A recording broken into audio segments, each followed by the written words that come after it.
Today we are talking about the Batman. I'm Richard Cole. This is Amari Music Talk. If you're new to the channel, welcome. Long-time supporter of the channel, welcome back. And before I dive in, I of course want to remind you, if you do like the content on this channel, please hit like, subscribe, hit the notification bell. Also become a Patreon supporter, get early access to videos such as this one, as well as exclusive bonus content. And I'm also running a special for any $3, $5, and $10 a month supporters. First, you get a 7-day free trial. You also have some, I guess what you want to call like voting power, or you have a voice.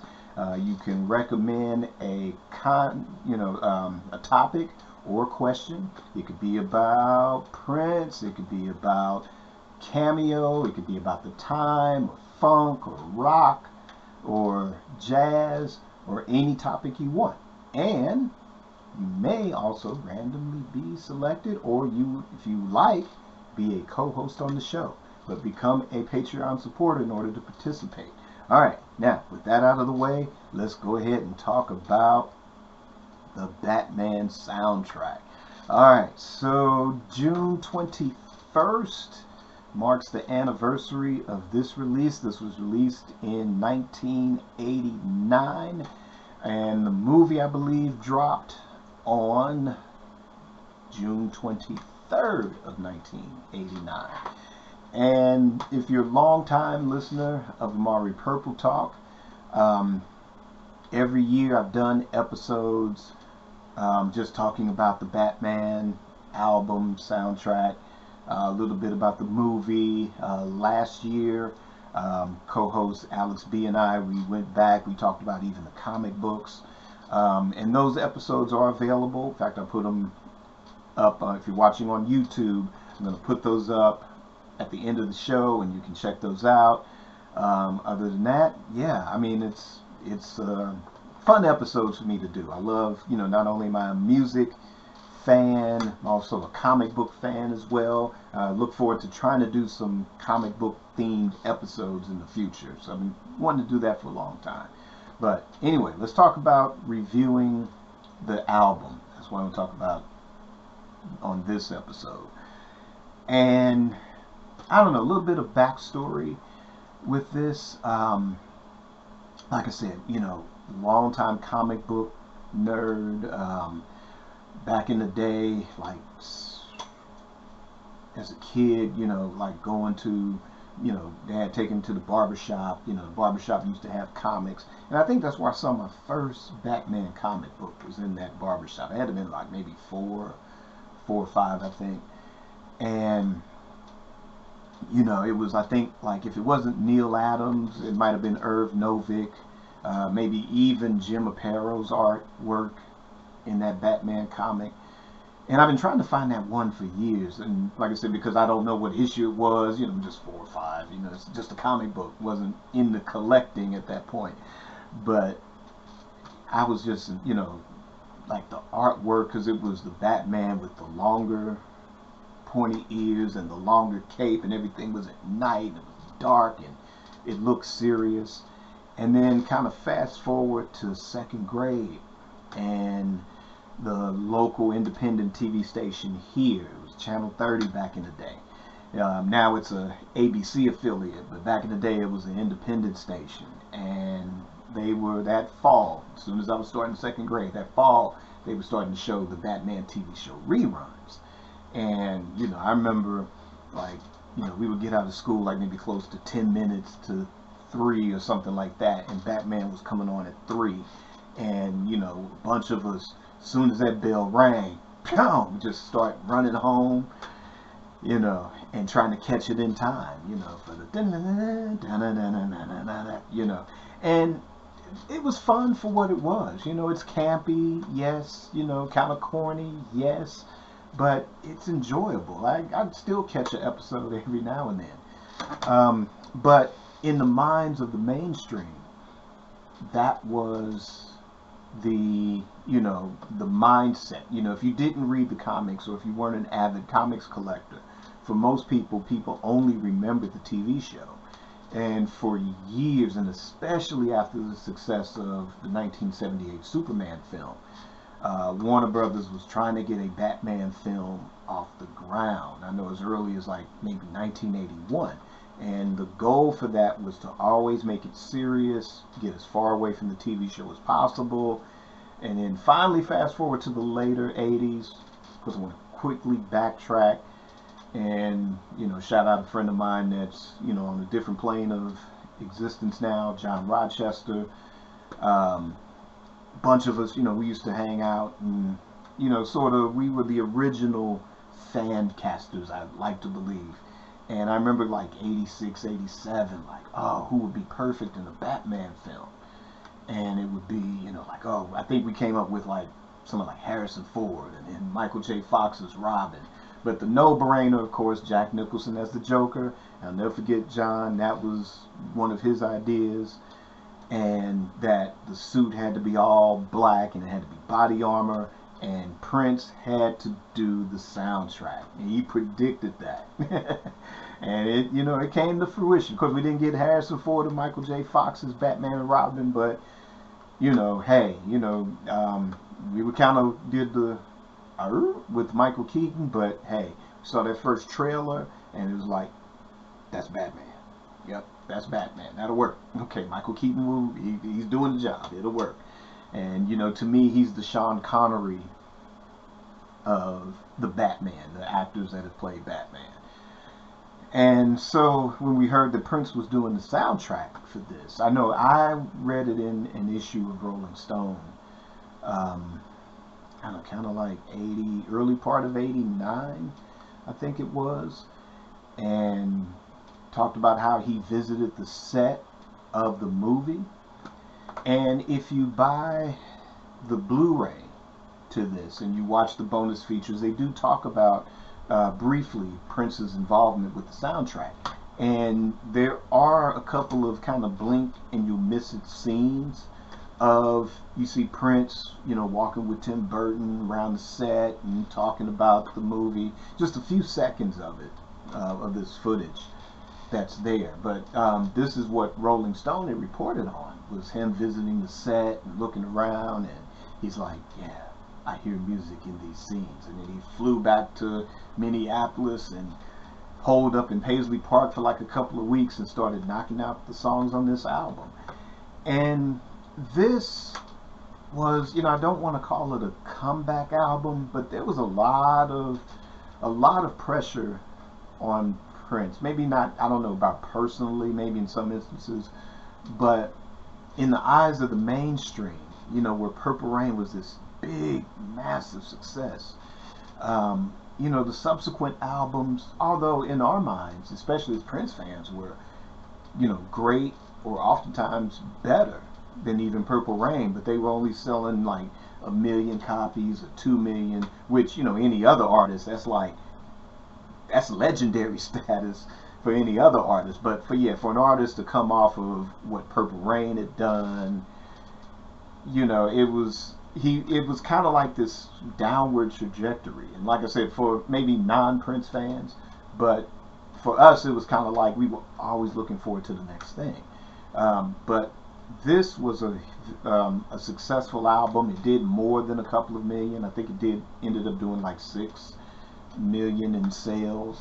And, you know, it kept Prince's name in that mainstream. And, you know, people got into Bat Dance. You know, this was part of the Bat Mania. You know, you saw this symbol everywhere. The posters on the bus stops, you know, the little benches, you would see this everywhere. The poster was everywhere. And then when the movie came out, everybody had their Batman t-shirts. I used to have a coffee mug that had this logo on it for years. You know, this was some big stuff in 1989, and the movie was great. But to me, the album was great too. You know, there are some people that love this album, and then there are people that are just kind of, I wouldn't say they hate the album, but it's just kind of either lukewarm or they just weren't fans of this particular album. Like, this wouldn't be in their top 10. Um, I'm not really a top 10 person, but I do enjoy this album a lot. I know I played it a lot when I first got it. First got it on cassette, and then maybe a month later, um, got it the week of release, the cassette, and then maybe like a month later, ended up buying the CD for it. I would love to own it on vinyl one day as well, so hopefully there'll be a release of it. I think there's one in the UK or all of Europe on vinyl, which I don't know. I'll look into that, and I may just order that on vinyl since it won't be released anytime soon. But like I said, I played this a lot. This was like heavy rotation. I got into the songs. You know, there's some criticism like, oh, the songs don't really fit the movie. They don't feature a lot in the movie. That was kind of my one maybe slight disappointment. Like the future, like when the movie opens, you know, it's very faint in the background and you don't really hear it. Again, I don't know if that was the director's choice or whatever, but I felt the future should have been a big, should have featured more prominently. You had Electric Chair that was in the party scene with, you know, you see Bruce Wayne for the first time and they're having this big fundraiser at Wayne Manor, and you hear this, and then you hear the instrumental parts to Vicky Waiting. And I guess that Vicky Waiting, I think, fits more because that also sets up their introduction, you know, Bruce Wayne and Vicky Vale's meeting in the film. I think that works better. Electric Chair, though, I guess, I don't know, if really to me, I don't know, I guess compared to the other songs, that's the only one that fits that scene, because it's supposed to be this festive activity, and then since you're saving Party Man for a much bigger scene later in the film, you know, I guess that's the only one that worked. So I guess, you know, maybe if there was some kind of B-side, or maybe, I don't know, they could have included, you know, Fill You Up, you know, just the instrumental. That, I think that would have worked better, I think, because I think with Electric Chair, and especially the lyrics, that could have featured more prominently in some of the later scenes where you either dealing with the Joker or dealing with Batman, the whole dual identity crisis thing. I think that would have worked a lot better. But yeah, I mean, like I said, I think this dominated my summer listening for 1989. I think there was this. Rhythm Nation dropped later that summer by Janet. What else was that? I was listening to, the first single from George Clinton's The Cinderella Theory, which was his debut on the Paisley Park label. Those three were sort of my rotation for the summer of '89, and there was some other things too. I just can't think of it right now. But yeah, I played this a lot in '89 and enjoyed it. Like I said, the opening track, The Future, I took to that right away. I thought, like, okay, yeah, this is kind of what I was expecting from it. Electric Chair, the same thing. Arms of Orion, I know I was kind of lukewarm on it when I first got this. It was a track that I did skip a lot in the early days. As I got older, I kind of have a little bit of a better appreciation of it. To me, and I have to check to see what other films and what other soundtracks were out at that time, but to me, it seemed like he was kind of pioneering that big thematic ballad.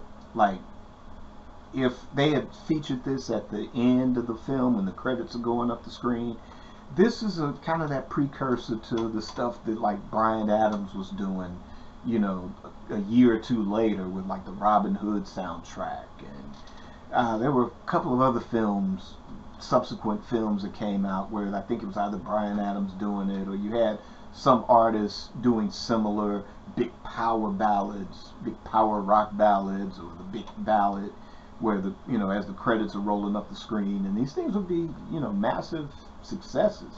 And I think, you know, again, Prince was, like I said, I have to see what else was out at that time.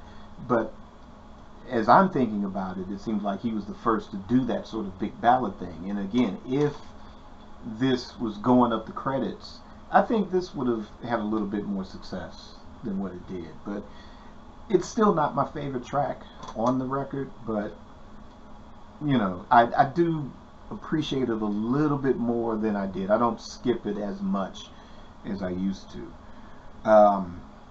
Party Man, you know, word is that this was a track I think he had for a while, as far as like 80, as early as 82.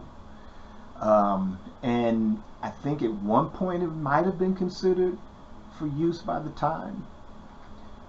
You know what? I should have included Party Man in the episode where I did the imaginary 1983 Time album. I think, yeah, Party Man would have been a good inclusion for that too. But just where he says he saw, you know, he was introduced to Jack Nicholson, and Jack Nicholson sat down and kind of put his feet up on the chair or on the table, kind of, you know, reminded him of Morris Day with the attitude.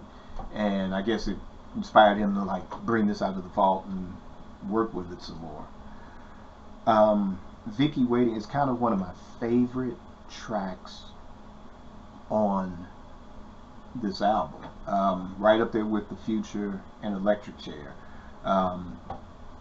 You know, it kind of feels like Stevie Wonder a little bit.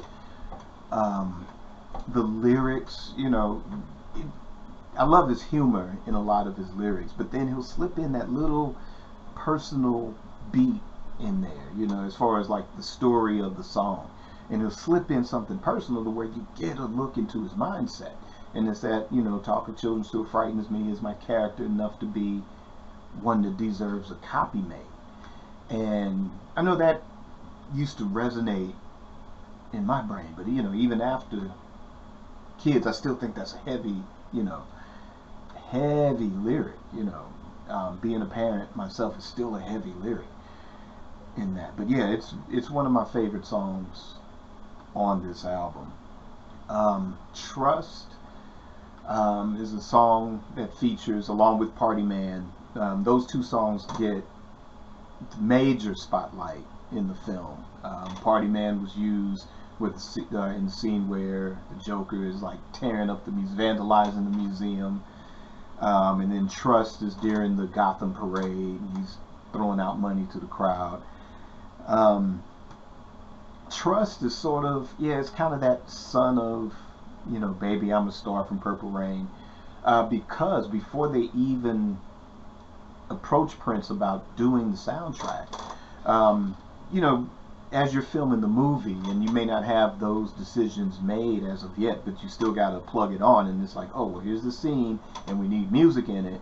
You know, you just kind of grab whatever. And, you know, Jack Nicholson was a big Prince fan, and I guess Tim Burton, too, to a certain extent. But in the place of where Party Man and Trust feature in the movie, again, before they even approached Prince, or before somebody even thought about, hey, let's ask Prince to do this, they used 1999 and Baby I'm a Star in those particular scenes. So yeah, you kind of, although Party Man and Trust don't sound exactly like those, but you hear little touches, like with Party Man, the synthesizer lead lines, yeah, kind of little 1999 reminiscent, and Trust kind of has that speed and tempo of a Baby I'm a Star.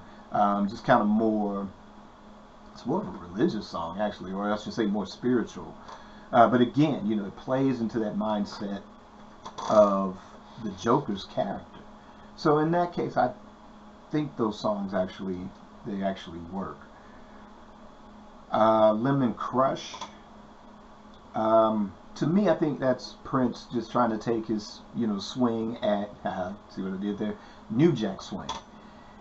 And, you know, New Jack Swing was, especially by 89, had this big lock on R&B music. You know, you had hip-hop creeping in pretty much and gaining momentum since 86. And New Jack Swing right around the same time. with, you know, everything that Teddy Riley was doing. You know, whether it was with Guy, whether it was with Heavy D, um, Bobby Brown. You know, that was gaining momentum, and it's taken a huge foothold on R&B in that late 80s and kind of early 90s, 90, 91. And this was and Prince's attempt at it wasn't bad. I mean, it's a song that I enjoy listening to, and it's just, I listen to it and go, he's trying to tackle New Jack Swing. Hey, okay, cool. And really, I think it's the first time where I think Prince is actually, in this case, chasing a trend, as well as, you know, instead of being in his own lane. You know, like the rest of the songs on this album are really in that Prince mindset. You know, he's not trying to do hip hop. He's not trying to sound like anyone. You know, it's like, this is Prince, and this is his views on the characters, you know, whether it's Bruce Wayne or the Joker or Vicky Vale or, you know, Bruce Wayne as Batman.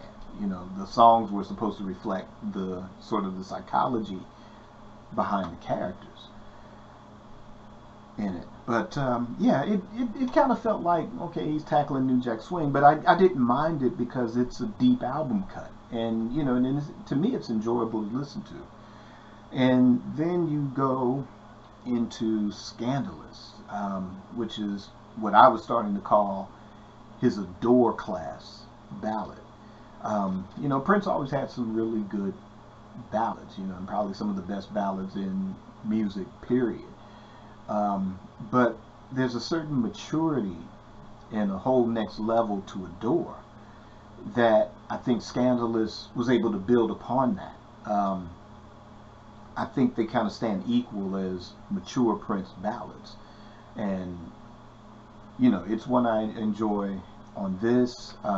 There's also I guess the extended versions or alternate versions on the Scandalous Sex Suite, which are just, you know, just as good as the original album version. But yeah, it's an Adore class ballad. You know, I think it's one of his best ballads. To me, Adore and Scandalous, it's a 1-2 punch for Prince ballads. And then finally, we have Bat Dance. And that was the first single. Like I said, there was so much mystique. And I think that fit into, you know, Prince. I don't think that they were inspired by Prince as far as the marketing for this, but it worked because you had this hype and momentum, and especially since the first trailer dropped. Again, you know, we're looking at Michael Keaton as, oh man, the Mr. Mom guy and the dude from Night Shift, and I don't know. He did do a serious film called Clean and Sober that was released, I think, like maybe 6 months before Batman was to come out. And in those trailers, it's like, oh, okay, so Michael Keaton, he can do serious roles. So it's like, okay, well, maybe he can work as the Batman. And then I think not long after that trailer dropped, then there was a trailer for the Batman film. And based on that hype and that momentum, because you got to see Michael Keaton in action as Batman, you saw Jack Nicholson live and you know, doing Joker. And, you know, it just built that hype. And then next thing you drop is the single, Bad Dance, because you knew Prince was doing the soundtrack. So what was that going to sound like? And here you have Bat Dance, which is, to me, basically this funky commercial for the film, because it has a bunch of samples. It has Prince just doing his thing. And I like the transition of styles. Because it's reminiscent of the kind of rock and roll, jazz, swing fusion of the sounds you would hear from the Batman TV show. You know, you had the Batman theme song, you know, the whole da-na-na-na-na-na-na, and then you had, you know, even when Batgirl came along in season 3 of that, then she had like a theme. And we know that Batman, that theme song, was the first thing that he learned as a kid playing piano.